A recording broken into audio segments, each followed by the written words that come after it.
ദൈവനാമത്തിന് മഹത്വം. ജീവമൊഴികളിലേക്ക് സ്നേഹാദരങ്ങളോടെ സ്വാഗതം. ഒരു വർഷം കടന്നുപോയി. പുതിയ വർഷത്തിലേക്ക് നമ്മൾ പ്രവേശിക്കുമ്പോൾ നമ്മുടെ മുമ്പിലുള്ള ദിനങ്ങളെക്കുറിച്ച് നമുക്ക് സ്വാഭാവികമായും ഉത്കണ്ഠയുണ്ട്. കർത്താവായ യേശു ക്രിസ്തു താൻ ഒരു പുതുവർഷത്തെക്കുറിച്ചും പാഴായിപ്പോയ 3 സംവത്സരങ്ങളെക്കുറിച്ചും പറഞ്ഞ ഒരു ഉപമ, ഒരു സാരോപദേശ കഥയിലൂടെ നമുക്കൊന്ന് കടന്നു പോകുന്നത് നന്നായിരിക്കും എന്ന് തോന്നുന്നു. ലൂക്കോസിൻ്റെ സുവിശേഷം 13-ാം അധ്യായം അതിൻ്റെ 6 മുതൽ 9 വരെയുള്ള വചനങ്ങളിലാണ് കർത്താവ് ആ ഉപമ പറയുന്നത്. അവൻ ഈ ഉപമയും പറഞ്ഞു, ഒരുത്തന് തൻ്റെ മുന്തിരിത്തോട്ടത്തിൽ നട്ടിരുന്നൊരു അത്തിവൃക്ഷമുണ്ടായിരുന്നു. അവൻ അതിൽ ഫലം തിരഞ്ഞു വന്നു, കണ്ടില്ല താനും. അവൻ തോട്ടക്കാരനോട്, ഞാനിപ്പോൾ 3 സംവത്സരമായി ഈ അത്തിയിൽ ഫലം തിരഞ്ഞു വരുന്നു എന്ന് പറഞ്ഞു. അതിൽ കാണുന്നില്ല. അതിനെ വെട്ടിക്കളക, അത് നിലത്തെ നിഷ്ഫലമാക്കുന്നത് എന്തിന് എന്ന് പറഞ്ഞു. അതിനവൻ, കർത്താവേ, ഞാൻ അതിന് ചുറ്റും കിളച്ച് വളമിടുവോളം ഈ ആണ്ടും കൂടെ നിൽക്കട്ടെ. മേലാൽ കായ്ച്ചെങ്കിലോ ഇല്ലെങ്കിൽ വെട്ടിക്കളയാം എന്ന് ഉത്തരം പറഞ്ഞു. ഇവിടെ കർത്താവായ യേശുക്രിസ്തു പറഞ്ഞ ഈ ഉപമയിൽ താൻ 7 കാര്യങ്ങൾ നമ്മുടെ ശ്രദ്ധയിലേക്ക് കൊണ്ടുവരുന്നുണ്ട്. ഒന്നാമത്, ഈ അത്തിവൃക്ഷം എന്ന് പറയുന്നത് അത് ആരാണ്? യഹൂദനാണ് എന്ന് സാധാരണ പറയാറുണ്ട്. കർത്താവായ യേശുക്രിസ്തു ഈ ഭൂമിയിൽ വന്നു. യഹൂദനാകുന്ന ആ അത്തിയിൽ താനൊരു ഫലം തിരഞ്ഞു. താൻ അവർക്ക് ചുറ്റും കിളച്ച് അവർക്ക് വേണ്ട ശാസന കൊടുത്തു, അവരെ പ്രോത്സാഹിപ്പിച്ചു, അവർക്ക് ചുറ്റും വളമിട്ടു. എന്നിട്ടും അവരിൽ നിന്ന് വേണ്ട ഫലം കാണുന്നില്ല. ഇതിനെ വെട്ടിക്കളക. ആ നിലയിൽ ഈ ഉപമയെ വ്യാഖ്യാനിക്കാറുണ്ട്. എന്നാൽ അത്തിവൃക്ഷം നാം ആണെന്നും ഈ തോട്ടത്തിൻ്റെ യജമാനൻ പിതാവായ ദൈവമാണെന്നും തോട്ടക്കാരൻ കർത്താവായ യേശുക്രിസ്തു ആണെന്നും ചിന്തിക്കാറുണ്ട്. അങ്ങനെ ചിന്തിക്കുന്നത് നമ്മളെ സംബന്ധിച്ചിടത്തോളം അത് പ്രയോജനമാകും എന്ന് കരുതുന്നു. ഇവിടെ ഒന്നാമത് തോട്ടക്കാരനായ കർത്താവ് ഈ വൃക്ഷത്തെക്കുറിച്ച്, ഈ അത്തിവൃക്ഷത്തെക്കുറിച്ച് പറയുന്നത് അത് ഈ തോട്ടത്തിൽ നട്ടതാണ് എന്നാണ്. നാം പലപ്പോഴും നമ്മളെ തന്നെ ചിന്തിക്കുമ്പോൾ നമ്മൾ ഈ ഒരു പ്രത്യേക കാലഘട്ടത്തിൽ, ഒരു പ്രത്യേക സാഹചര്യത്തിൽ, ഒരു പ്രത്യേക കുടുംബത്തിൽ, പ്രത്യേക ഒരു ചുറ്റുപാടിൽ ജനിച്ചു വളർന്നു എന്ന് കാണുമ്പോൾ തന്നെ പലർക്കും നമ്മളവിടെ നടപ്പെട്ടതാണ് എന്ന് അംഗീകരിക്കാനായിട്ട് ബുദ്ധിമുട്ടുള്ളതുപോലെ തോന്നും. അവരെ തന്നെ അംഗീകരിക്കാൻ പ്രയാസം. തങ്ങളായിരിക്കുന്ന ചുറ്റുപാടുകൾ, തങ്ങളുടെ കുടുംബം, തങ്ങളുടെ ജീവിത പങ്കാളി, ദൈവം തങ്ങൾക്ക് തന്നിട്ടുള്ള കുഞ്ഞുങ്ങൾ, ഇവരൊക്കെ തനിക്ക് തന്നെ ഉള്ളതാണോ എന്നുള്ള നിലയിൽ അതിനെ അംഗീകരിക്കാനൊരു പ്രയാസമുള്ളതുപോലെ. എന്നാൽ ഇവിടെ നമ്മൾ കാണുന്നത് ഈ അത്തിവൃക്ഷം ബോധപൂർവം ഈ തോട്ടത്തിൽ നടപ്പെട്ടതാണ്. തോട്ടത്തിൽ നടപ്പെട്ട വൃക്ഷം. തോട്ടത്തിൽ നടപ്പെട്ടതാണെങ്കിൽ നമുക്ക് ബുദ്ധിപൂർവം അത് അംഗീകരിക്കുകയല്ലേ നല്ലത്. അതിനു പകരം ആ തോട്ടത്തിൽ നിൽക്കുമ്പോൾ തന്നെ മറ്റൊരു തോട്ടത്തിലായിരുന്നെങ്കിൽ എന്ന് സ്വപ്നം കണ്ടും അതിനെക്കുറിച്ച് പരാതി പറഞ്ഞും പിറുപിറുത്തും തങ്ങളെ ഏൽപ്പിച്ച ദൗത്യം, അതായത് അവിടെ ഫലം കായ്ക്കുക എന്ന ദൗത്യം പൂർത്തിയാക്കാൻ കഴിയാതിരുന്നാൽ, തീർച്ചയായിട്ടും 3 സംവത്സരമായിട്ട് ഞാനതിൽ ഫലം തിരഞ്ഞു വന്നു, എന്നാൽ അതിൽ കണ്ടില്ല എന്ന് പറയുന്നത് പോലെ നമ്മുടെ അനുഭവം അതായിത്തീരും. അതുകൊണ്ട് ഒന്നാമത് നാം ഈ തോട്ടത്തിൽ നടപ്പെട്ട വൃക്ഷമാണ് എന്നുള്ള ഒരു ബോധ്യത്തോടെ അത് അംഗീകരിക്കുകയാണ് നല്ലത്. നമ്മൾ ഇവിടെ യജമാനൻ വന്നിട്ട് പറയുന്നു, ഞാനിതിൽ ഈ നടപ്പെട്ട വൃക്ഷത്തിൽ അതിൽ ഫലം തിരഞ്ഞു വന്നു എന്ന് പറയുന്നു. ഒരു വൃക്ഷത്തിൽ നിന്ന് യജമാനൻ എപ്പോഴും ഫലമാണ് കൊതിക്കുന്നത്. ആ ഫലം നൽകാതിരുന്നാൽ മറ്റെന്തെല്ലാം ഉണ്ടായാലും അത് യജമാനൻ്റെ ഹൃദയത്തെ തൃപ്തിപ്പെടുത്തുകയില്ല. ഇവിടെ ഈ യജമാനൻ പറയുന്നത്, ഞാൻ 3 സംവത്സരമായി ഇതിൽ വന്ന് ഓരോ ദിവസവും അതിൻ്റെ ഫലമാണ് തിരയുന്നത്. എന്നാൽ ഇത് നന്നായി വളർന്നു നിൽക്കുന്നുണ്ട്, ഒരുപക്ഷെ ധാരാളം ഇലകളുണ്ടാകാം. എങ്കിലും അതിനെക്കുറിച്ച് ആഗ്രഹിക്കുന്ന എൻ്റെ ഹൃദയം, അതിനെക്കുറിച്ച് വാഞ്ചിക്കുന്ന ഫലം എന്ന് പറയുന്ന ഒരു കാര്യം അതിൽ നിന്ന് ലഭിക്കുന്നില്ല എന്ന് പറയുന്നു. പ്രിയമുള്ളവരെ, നമ്മൾ ഈ തോട്ടത്തിൽ, ദൈവസഭയാകുന്ന മുന്തിരിത്തോട്ടത്തിൽ നടപ്പെട്ട അല്ലെങ്കിൽ ഒരു പ്രത്യേക കുടുംബത്തിൽ നടപ്പെട്ട ഒരു വൃക്ഷമാണെങ്കിൽ നമ്മിൽ നിന്ന് നമ്മുടെ യജമാനൻ ആഗ്രഹിക്കുന്നത് ഫലമാണ്. ഫലം നൽകാതെ സമൃദ്ധമായ ഇലകൾ ഉണ്ടായാൽ അതുകൊണ്ട് എന്താ പ്രയോജനം? കർത്താവായ യേശു ക്രിസ്തുവിൻ്റെ ജീവിതത്തിൽ അങ്ങനെ ഒരു രംഗം നമ്മൾ കാണുന്നുണ്ട്. മത്തായി എഴുതിയ സുവിശേഷം 21-ാം അധ്യായം അതിൻ്റെ 18 മുതൽ ഉള്ള വാക്യങ്ങളിൽ നമ്മൾ നോക്കുമ്പോൾ കർത്താവ് ഒരിക്കൽ തനിക്ക് വിശന്നപ്പോൾ താൻ ഒരു അത്തിവൃക്ഷത്തിൻ്റെ സമീപത്ത് ചെന്നു. അവിടെ ചെന്ന് താൻ അതിലേക്ക് നോക്കിയിട്ട് തനിക്ക് ഇലയല്ലാതെ ഒന്നും കാണാൻ കഴിഞ്ഞില്ല എന്ന് പറയുന്ന ഭാഗം. രാവിലെ അവൻ നഗരത്തിലേക്ക് മടങ്ങിപ്പോകുന്ന സമയം വിശന്നിട്ട് വഴിയരികെ ഒരു അത്തിവൃക്ഷം കണ്ടു. അടുക്ക ചെന്നു അതിൽ ഇലയല്ലാതെ ഒന്നും കാണായികയാൽ ഇനി നിന്നിൽ നിന്ന് ഒരു നാളും ഫലം ഉണ്ടാകാതെ പോകട്ടെ എന്ന് അതിനോട് പറഞ്ഞു. ക്ഷണത്തിൽ അത്തി ഉണങ്ങിപ്പോയി. നോക്കുക, യേശുവിന് വിശന്നു. യേശു തൻ്റെ വിശപ്പ് തീർക്കാനായിട്ട് ഈ അത്തിയുടെ ചുവട്ടിൽ വന്ന് അത്തിയിലേക്ക് നോക്കി. അതിൽ സമൃദ്ധമായി ഇലകളുണ്ടായിരുന്നു. ഇലയെന്ന് പറഞ്ഞാൽ എന്താണ്? ഫലമെന്ന് പറഞ്ഞാൽ എന്താണ്? ചിലപ്പോൾ നമുക്കിങ്ങനെ ചിന്തിക്കാം. ഇലകളെന്ന് പറയുന്നത് വാക്കുകളാണ്, ധാരാളം വാക്കുകൾ. ഇന്നും ക്രിസ്തീയ ലോകത്ത് ഒട്ടേറെ പേരിലും ഒട്ടേറെ വാക്കുകളുണ്ട്. ആത്മീയതയുടെ വാക്കുകൾ, മതഭക്തിയുടെ വാക്കുകൾ, വാക്കുകൾ ധാരാളം. പക്ഷേ ഈ വാക്കുകളുടെ ഇലച്ചില്ലകൾക്കിടയിൽ ഫലം തിരയുമ്പോഴോ ഫലമില്ലാതെ പോയാൽ അത് കർത്താവിൻ്റെ വിശപ്പിനെ ശമിപ്പിക്കുകയില്ല. ഫലം എന്താണ്? ഗലാത്യർക്ക് എഴുതിയ ലേഖനം 5-ാം അധ്യായത്തിലേക്ക് വരുമ്പോൾ അവിടെ ഒരു വിശ്വാസിയിൽ നിന്ന് ദൈവം ആഗ്രഹിക്കുന്ന ഫലങ്ങളുടെ ഒരു പട്ടിക അവിടെ പറയുന്നുണ്ട്. 9 കൂട്ടം ഫലങ്ങളാണ് അവിടെ പറയുന്നത്. ഗലാത്യർക്ക് എഴുതിയ ലേഖനം 5-ാം അധ്യായം ആത്മാവിൻ്റെ ഫലമോ 22-ാമത്തെ വാക്യം 23-ാമത്തെ വാക്യം. ആത്മാവിൻ്റെ ഫലമോ സ്നേഹം, സന്തോഷം, സമാധാനം, ദീർഘക്ഷമ, ദയ, പരോപകാരം, വിശ്വസ്തത, സൗമ്യത, ഇന്ദ്രിയജയം. 9 കൂട്ടം ഫലങ്ങൾ. ഈ 9 കൂട്ടം ഫലങ്ങളിൽ അതിനെ 3 എണ്ണം വീതമുള്ള 3 ഗ്രൂപ്പുകളായിട്ട് 3 ചെറിയ സംഘങ്ങളായിട്ട് തിരിക്കാം എന്ന് തോന്നുന്നു. ആദ്യത്തേത് സ്നേഹം, സമാധാനം, സന്തോഷം എന്ന് പറയുന്നത് നമ്മളും ദൈവവും തമ്മിലുള്ള ബന്ധത്തിൽ ദൈവം തിരയുന്ന ഒരു കാര്യമാണ്. ദൈവത്തോടുള്ള സ്നേഹം. 1-ാമത്തെ കൽപ്പനയെന്ന് പറയുന്നത് ദൈവത്തെ പൂർണ്ണ ഹൃദയത്തോടെ, പൂർണ്ണ ആത്മാവോടെ, പൂർണ്ണ മനസ്സോടെ, പൂർണ്ണ ഹൃദയത്തോടെ സ്നേഹിക്കുക എന്നുള്ളതാണല്ലോ സ്നേഹം. സന്തോഷം, കർത്താവിലുള്ള സന്തോഷം, റിജോയ്സ് ഇൻ ദ ലോർഡ്, കർത്താവിലുള്ള സന്തോഷം. സമാധാനം, സകല ബുദ്ധിയെയും കവിയുന്ന ദൈവസമാധാനം. ദൈവത്തോടുള്ള ബന്ധത്തിൽ സ്നേഹം, സന്തോഷം, സമാധാനം. അതുപോലെ തന്നെ 2-ാമത്തെ പട്ടികയിൽ പറയുന്നത് ദീർഘക്ഷമ, ദയ, പരോപകാരം. അത് മറ്റുള്ളവരുമായിട്ടുള്ള ബന്ധത്തിലുള്ളതാണ്. നമ്മളും നമ്മുടെ സഹജീവികളും തമ്മിലുള്ള ബന്ധം, നമ്മളും നമ്മുടെ കുടുംബത്തിലുള്ളവർ, നമ്മുടെ സഭയിലുള്ളവർ, നമ്മുടെ സമൂഹത്തിലുള്ളവർ, നാം ദൈനംദിന കണ്ടുമുട്ടുന്ന ആളുകൾ, അവരിൽ പലരോടും നമുക്ക് ക്ഷമിക്കുകയും, വെറും ക്ഷമയല്ല, ദീർഘക്ഷമ, ദീർഘമായിട്ട് ക്ഷമിക്കുകയും, ചിലരോട് ദയ കാണിക്കുകയും, മറ്റുള്ളവരോട് ഉപകാരം ചെയ്യുകയും. അങ്ങനെ ഈ 2-ാമത്തെ 3 ഫലങ്ങളെന്ന് പറയുന്നത് നമ്മളും മറ്റുള്ളവരും തമ്മിലുള്ള ബന്ധത്തിലുള്ള ഫലങ്ങളാണ്. ആ സ്നേഹം, സന്തോഷം, സമാധാനം എന്നിവ ദൈവത്തോടുള്ള ബന്ധത്തിലാണെങ്കിൽ ദീർഘക്ഷമ, ദയ, പരോപകാരം എന്നിവ നമ്മളും സഹജീവികളും തമ്മിലുള്ള ബന്ധത്തിലാണ്. എന്നാൽ 3-ാമത് പറയുന്ന 3 ഫലങ്ങൾ അത് നമ്മളോട് തന്നെയുള്ള ബന്ധത്തിൽ നമ്മിലുണ്ടായിത്തീരേണ്ട 3 കാര്യങ്ങളാണ്. വിശ്വസ്തത. ഒരുവൻ വിശ്വസ്തനാണോ? അത് അവനെയാണ് തീരുമാനിക്കുന്നത്, അവനിലാണ് തീരുമാനിക്കുന്നത്.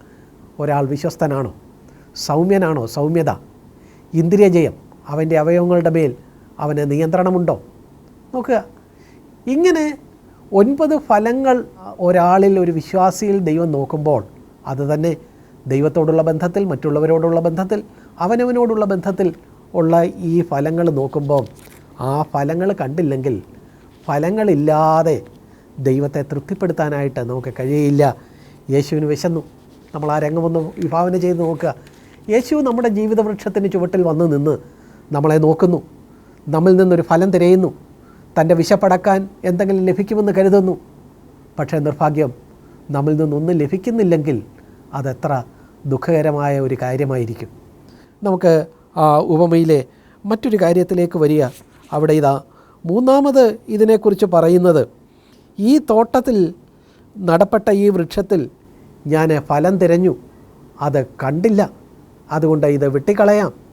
അപ്പോൾ തോട്ടക്കാരൻ, നല്ല കാര്യസ്ഥനായ കർത്താവ് അതിനൊരു മധ്യസ്ഥത പറയുന്നു. ഇപ്പോൾ വെട്ടിക്കളയണ്ട, ഞാൻ എന്തു ചെയ്യാം, ഞാൻ ഇതിന് ചുറ്റും ഒന്ന് കിളയ്ക്കാം എന്ന് പറയുന്നു. നാം 2017 നമുക്ക് നീട്ടിക്കിട്ടിയ വർഷമായി നമ്മൾ കണക്കാക്കുന്നെങ്കിൽ കർത്താവ് നമ്മിൽ നിന്നൊരു ഫലം ലഭിക്കാൻ വേണ്ടി നമ്മുടെ ചുറ്റും ഒന്ന് കിളയ്ക്കാനായിട്ട് ആഗ്രഹിക്കുന്നു. കിളയ്ക്കുമ്പോൾ അത് സ്വാഭാവികമായും അത്തിവൃക്ഷത്തിന് ഇഷ്ടമുള്ള ഒരു കാര്യമല്ല. കാരണം എന്താ, അതിൻ്റെ ഉപരിതലത്തിലെ വേരുകൾ പൊട്ടും, അതിന് മുറിവേൽക്കും. ഈ ചുറ്റും കിളയ്ക്കുക എന്നുള്ളതിനെ മറ്റുള്ളവരിൽ നിന്ന് ലഭിക്കുന്ന ശാസനയായിട്ടോ ദൈവം നമുക്ക് അനുവദിക്കുന്ന കഷ്ടതകളായിട്ടോ ശോധനകളായിട്ടോ കണ്ടാൽ സ്വാഭാവികമായിട്ട് നമുക്കും അത് ഇഷ്ടമുള്ള ഒരു കാര്യമല്ല. എന്നാൽ ചുറ്റും കിളച്ചാൽ മാത്രമേ അതിൽ ഫലമുണ്ടാവുകയുള്ളൂ. യജമാനന് അതറിയാം. യോഹന്നാൻ്റെ സുവിശേഷം 15-ാം അധ്യായത്തിൻ്റെ 2-ാമത്തെ വാക്യത്തിൽ കർത്താവ് തന്നെ പറയുന്നുണ്ടല്ലോ, ഞാൻ അതിനെ ചെത്തുന്നത് എന്തിനാണ്? അധികം ഫലം കായ്ക്കേണ്ടത്. അധികം ഫലം കായ്ക്കേണ്ടതിന് ചെത്തുക, ചുറ്റും കിളയ്ക്കുക, അങ്ങനെ ഒരു കാര്യം ചെയ്യണം എന്ന് നല്ല തോട്ടക്കാരനറിയാം. പക്ഷേ സ്വാഭാവികമായിട്ട് നമുക്ക് പലർക്കും അത് ഇഷ്ടമല്ല. ചെറുപ്പക്കാർ, കൗമാരത്തിലൊക്കെയുള്ള കുഞ്ഞുങ്ങൾ, അവരെയൊക്കെ മാതാപിതാക്കളോ സഭയിലുള്ളവരോ ഒക്കെ ശാസിക്കുമ്പോൾ അവർക്കത് അത്ര ഇഷ്ടമല്ല. എന്താ ചെയ്യേണ്ടതെന്ന് എനിക്കറിയാം എന്നൊക്കെയാണ് അവർ പറയുന്നത്. പക്ഷേ ആ ശാസനകളെ നമ്മളെടുത്താൽ, അത് നമ്മുടെ തലയ്ക്ക് എണ്ണയായിട്ട് നമ്മൾ സ്വീകരിച്ചാൽ, അത് കൂടുതൽ ഫലകരമായ ഒരു ജീവിതം നൽകാൻ അത് നമ്മളെ പര്യാപ്തപ്പെടുത്തും എന്നുള്ളതാണ് ഇവിടെ നിന്ന് നമുക്കെടുക്കാവുന്ന ഒരു കാര്യം. അതുപോലെ തന്നെ തോട്ടക്കാരൻ പറയുന്നു, ഞാൻ അതിന് ചുറ്റും വളമിടാം. വളമെന്ന് പറയുന്നത് അത് ഉത്സാഹത്തിൻ്റെയും നമ്മളെ പ്രചോദിപ്പിക്കുന്നതുമായ വാക്കുകളും നമുക്ക് നൽകുന്ന പ്രോത്സാഹനങ്ങളുമാണ് എന്ന് കണ്ടാലോ? അങ്ങനെ കണ്ടാൽ തീർച്ചയായിട്ടും നമ്മുടെ ചുറ്റും പല ആളുകളിൽ നിന്ന് നമുക്ക് പ്രോത്സാഹനങ്ങൾ ലഭിച്ചിട്ടുണ്ട്, ഉത്സാഹത്തിൻ്റെ വാക്കുകൾ ലഭിച്ചിട്ടുണ്ട്. അതിനെ നമ്മൾ, ആ വളമിടുന്നതിനെ നമ്മൾ നന്ദിയോടെ സ്വീകരിച്ചിട്ടുണ്ടോ? ഇന്നത്തെ കാലഘട്ടത്തിൽ പലപ്പോഴും വളം പലരിൽ നിന്ന് സ്വീകരിക്കാൻ തയ്യാറാണ്, പക്ഷേ അതിനെക്കുറിച്ചൊരു നന്ദിയില്ല. നമ്മൾ സത്യത്തിൽ ഒരു പിടി ചോറിൻ്റെ മുമ്പിൽ നമ്മൾ ഇരിക്കുമ്പോൾ പോലും നമ്മൾ എത്ര നന്ദിയുള്ളവരായിരിക്കണം.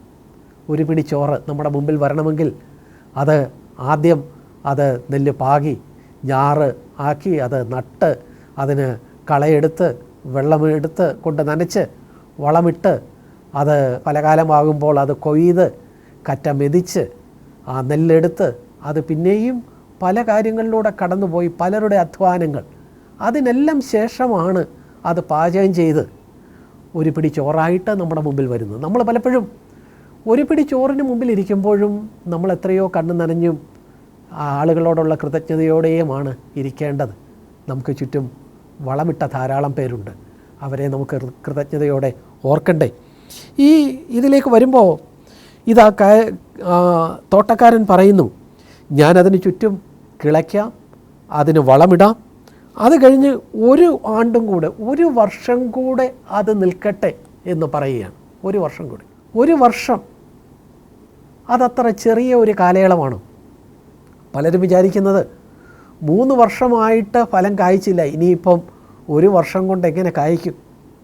പക്ഷേ ഫലം കായ്ക്കാനായിട്ട് നമ്മളെ തന്നെ ദൈവത്തോടുള്ള ബന്ധത്തിൽ ദൈവമുമ്പാകെ സമർപ്പിച്ച് ഏൽപ്പിച്ചു കൊടുക്കുകയും പരിശുദ്ധാത്മാവിന് കീഴ്പ്പെടുകയും ചെയ്താൽ ഒരു വർഷമെന്ന് പറയുന്നത് അത്ര ചുരുങ്ങിയ ഒരു കാലഘട്ടമല്ല.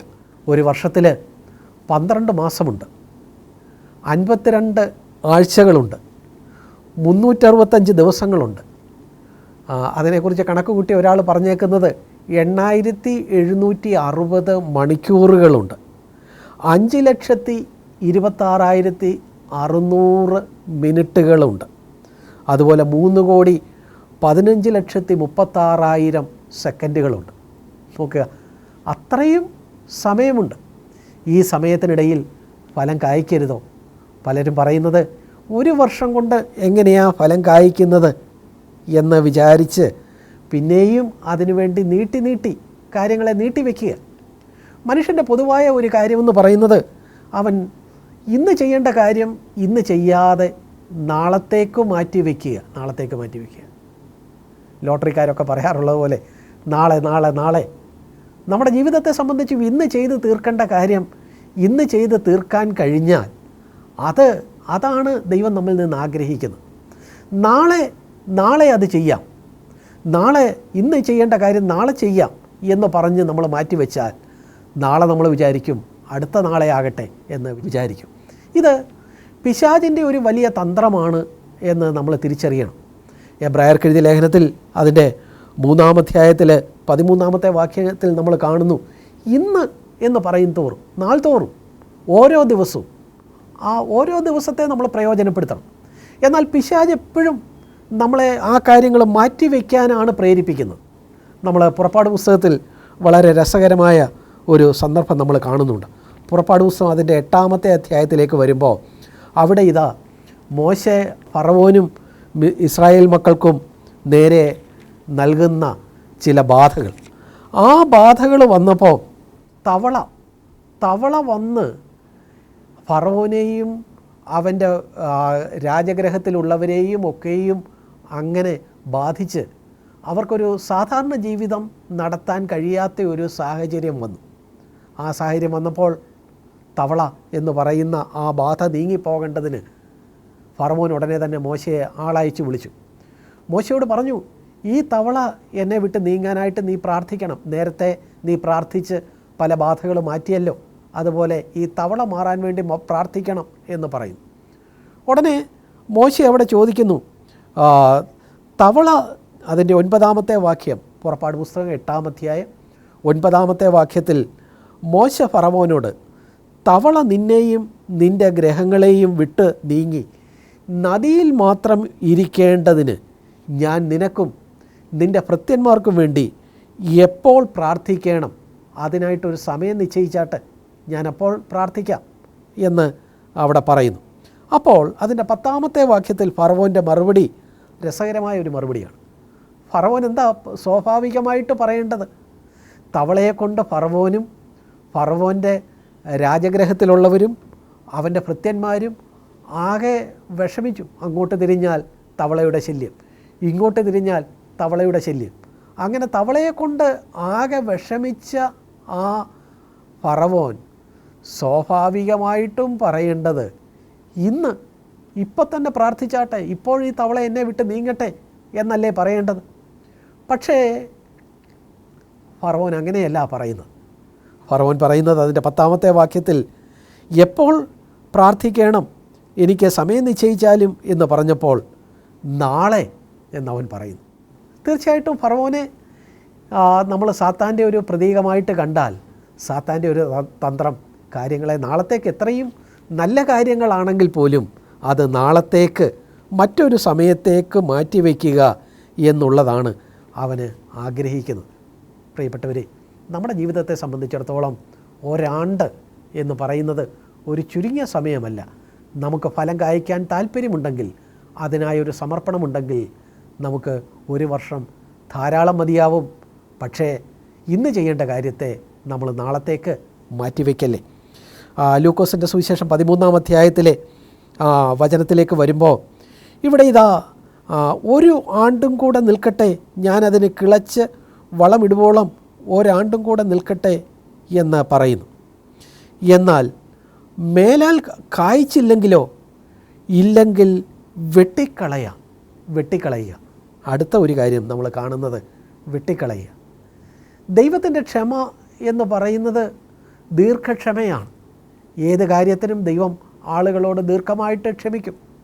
പക്ഷെ ദീർഘമായിട്ട് ക്ഷമിച്ചാലും ദൈവത്തിൻ്റെ ക്ഷമയ്ക്കും ഒരു അതിരുണ്ട്, ഒരു അവസാനമുണ്ട്. ദീർഘക്ഷമയാണ്, പക്ഷെ അതിനും ഒരു അവസാനമുണ്ട്. മനുഷ്യനോടുള്ള ബന്ധത്തിൽ പല രംഗങ്ങളിൽ നമ്മളത് കാണുന്നുണ്ടല്ലോ. ഇസ്രായേൽ മക്കളോടുള്ള ബന്ധത്തിൽ, ഇപ്പോൾ നമ്മൾ ചിന്തിച്ച ഫറവോനോടൊക്കെയുള്ള ബന്ധത്തിൽ ദൈവം ക്ഷമിക്കുന്നു, കാലങ്ങൾ നീട്ടിക്കൊടുക്കുന്നു. പക്ഷേ അതങ്ങനെ കടന്നു പോയി കഴിഞ്ഞാൽ ഒരു ഘട്ടത്തിലെത്തുമ്പോൾ ദൈവത്തിൻ്റെ ക്ഷമയ്ക്കും അതിനും ഒരു അവസാനം നമുക്ക് കാണാനായിട്ട് കഴിയും. ഇവിടെ വെട്ടിക്കളക എന്ന് പറയുന്നു. വെട്ടിക്കളയാനായിട്ട് പറയുമ്പോൾ അതിനുള്ള കാരണം എന്താ? അവിടെ കാരണം പറയുന്നുണ്ട്. 2 കാരണങ്ങളാണ് വെട്ടിക്കളയാനുള്ള കാരണമായിട്ട് പറയുന്നത്. ഒന്ന്, അത് ഫലം കായ്ക്കുന്നില്ല. നമ്മൾ നേരത്തെ അത് കണ്ടു. ഫലം കായ്ക്കാവുന്നതാണ്, ഫലം കായ്ക്കേണ്ടതാണ്. എന്നാൽ അത് ഫലം കായ്ക്കുന്നില്ല, അതിൻ്റെ ജീവിത ദൗത്യം അത് നിറവേറ്റുന്നില്ല. രണ്ടാമത് ഇവിടെ പറയുന്നത് ഫലം കായ്ക്കുന്നില്ല എന്ന് മാത്രമല്ല, അത് നിലത്തെ നിഷ്ഫലമാക്കുകയാണ് ചെയ്യുന്നത്. എന്ന് വെച്ചാൽ ഒരു അത്തി അവിടെ നിൽക്കുമ്പോൾ അത് ആ തോട്ടത്തിൽ നിന്ന് ധാരാളം വളവും വെള്ളവും വലിച്ചെടുത്ത് ഫലം കായ്ക്കാതെ ഇരിക്കുമ്പോൾ അത് മറ്റൊരു വൃക്ഷത്തിൻ്റെ, മറ്റൊരു ചെടിയുടെ സാധ്യതയാണ് ഇല്ലാതാക്കുന്നത്. നാമും ദൈവം നമുക്ക് തന്ന സൗകര്യങ്ങൾ അത് ഉപയോഗപ്പെടുത്തി ഫലം കായ്ക്കുന്നില്ലെങ്കിൽ നമുക്കെതിരെയും ഉന്നയിക്കാവുന്ന ഒരു ആരോപണമാണ്. 1, അത് ഫലം കായ്ക്കുന്നില്ല. 2, അത് നിലത്തെ നിഷ്ഫലമാക്കുന്നു. അങ്ങനെയെങ്കിൽ അതിനെ വെട്ടിക്കളയാം. വെട്ടിക്കളഞ്ഞാൽ മറ്റൊരു മരത്തിന് ആ സാധ്യത ഉപയോഗപ്പെടുത്താമല്ലോ. അങ്ങനെയാണ് യജമാനൻ ചിന്തിക്കുന്നത്. ആ തോട്ടക്കാരൻ പറയുന്നു, ഒരാണ്ട് കൂടെ നിൽക്കട്ടെ, ഞാൻ ചുറ്റും കിളച്ച വളമിട്ട് അതിനെ ശുശ്രൂഷിക്കാം. ഒടുവിലായിട്ട് അത് പറയുന്നു, ഇതാ മേലിൽ കായ്ച്ചെങ്കിലും. മനോഹരമായ ഈ ഉപമ അവസാനിക്കുന്നത് വളരെ ഒരു ദുരന്തപൂർണമായ ഒരു അവസാനമല്ല, വളരെ പ്രതീക്ഷാനിർഭരമായ ഒരു അവസാനമാണ് അതിനുള്ളത്. എന്താ പറയുന്നത്? മേലിൽ കായ്ച്ചെങ്കിലോ.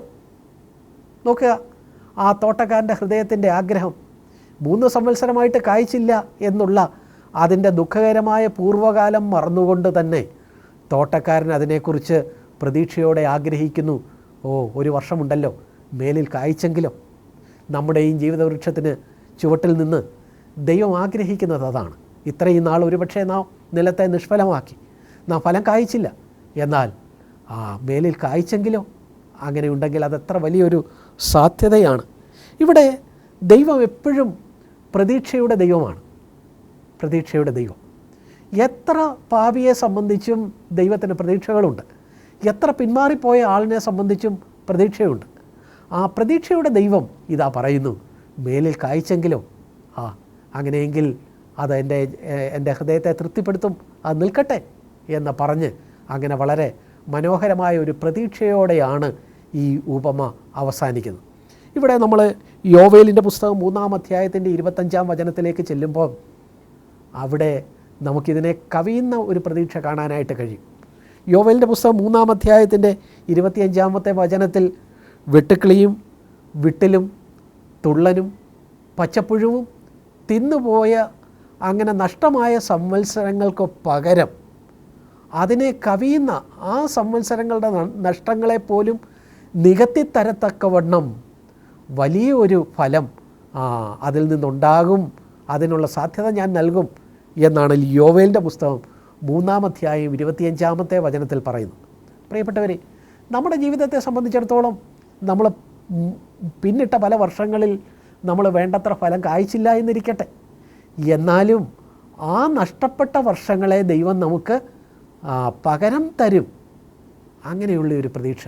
ഇവിടെ നമ്മൾ യോവേലിൻ്റെ പുസ്തകത്തിലേക്ക് വരുമ്പോൾ വെട്ടുക്കിളി, വിട്ടിൽ, തുള്ളൻ, പച്ചപ്പുഴു 4 ജീവികളാണ് ആ വൃക്ഷത്തെ തകർത്ത് കളഞ്ഞത്. വെട്ടുക്കിളി വന്നാൽ ആദ്യം എന്തു ചെയ്യും? വെട്ടുക്കിളി വന്ന് അതിൻ്റെ ഇലകളെയാണ്, പച്ചപ്പുള്ള ഇലകളെ മുഴുവൻ അത് തിന്നുകളയും. വിട്ടിൽ വരുമ്പോഴോ, വെട്ടുക്കിളി വന്ന് പോയി കഴിയുമ്പോഴാണ് വിട്ടിൽ വരുന്നത്. വിട്ടിൽ വരുമ്പോൾ അതിൻ്റെ അകത്തെ പച്ച മുകുളങ്ങളെ കൂടെ തിന്നുകളയും. അത് കഴിഞ്ഞാണ് തുള്ളൻ വരുന്നത്. ആ വൃക്ഷത്തിൽ അവശേഷിക്കുന്ന എന്തെങ്കിലും പച്ചപ്പുണ്ടെങ്കിൽ അതും തുള്ളൻ തിന്നുകളയും. ഏറ്റവും ഒടുവിലായിട്ട് വരുന്ന പച്ചപ്പുഴു മധ്യപൂർവ്വദേശങ്ങളിലെ ആ വൃക്ഷങ്ങളെക്കുറിച്ച് പഠിച്ചിട്ടുള്ള ആളുകൾ പറയുന്നത് ആ വൃക്ഷങ്ങളുടെ തൊലി പോലും ഈ പച്ചപ്പുഴു കാർന്ന് തിന്നുകളയുമെന്നാണ്. നോക്കുക, ഒരു വൃക്ഷത്തെ 4 തരത്തിലുള്ള കാര്യങ്ങൾ വന്ന് ബാധിക്കുകയാണ് ചെയ്യുന്നത്. വെട്ടുകിളി വന്നു, അതിൻ്റെ ഇലകൾ തിന്ന് തീർത്തു. അത് കഴിഞ്ഞപ്പോൾ ഇതാ വിട്ടിൽ വന്നു, അതിൻ്റെ പച്ച മുകുളങ്ങൾ, ഇളം തണ്ടുകൾ അതൊക്കെയും തിന്നുകളഞ്ഞു.